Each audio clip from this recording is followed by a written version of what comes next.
அதுவும் நான் இந்த நேரத்தில் எல்லா மதமும் ஒரே மதம் என்று நினைக்கக்கூடிய மனிதன் நான் இருந்தாலும் கூட, ஆனால் வரக்கூடிய தீவிரவாதிகள் அப்படி நினைக்கல. நீ குரான்ல இருந்து 2 வெர்ஸை சொல்லு, உனக்கு தெரிஞ்சிருக்கா, நீ இந்துவா முஸ்லீமா, இதெல்லாம் கேட்டு 26 பேர் அப்பாவிகளை படுகொலை செய்திருக்கின்றார்கள். 30க்கும் மேற்பட்டவங்க படுகாயம் அடைந்திருக்கிறாங்க. அதனால் இதோடைய டைமிங் கூட ரொம்ப முக்கியத்துவம் வாய்ந்ததாக இருக்குது.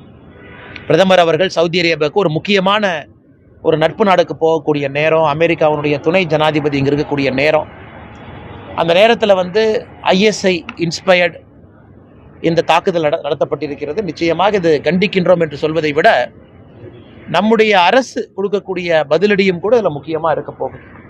அதனால் இந்த நேரத்தில் எல்லா மக்களும் கூட அமைதியாக இருக்கணும். ஏன்னா யாரும் சோஷியல் மீடியாவில் நிறைய விஷயங்களை பார்க்குற எல்லோருமே ஆக்ரோஷமாக பதிவுகளை போடுறாங்க, தேவையில்லாதது. அதனால் அரசு நிச்சயமாக இதற்கு என்ன பதிலடி கொடுக்கணுமோ, எப்படி கொடுக்கணுமோ, எந்த நேரத்தில் கொடுக்கணுமோ கொடுப்பாங்க.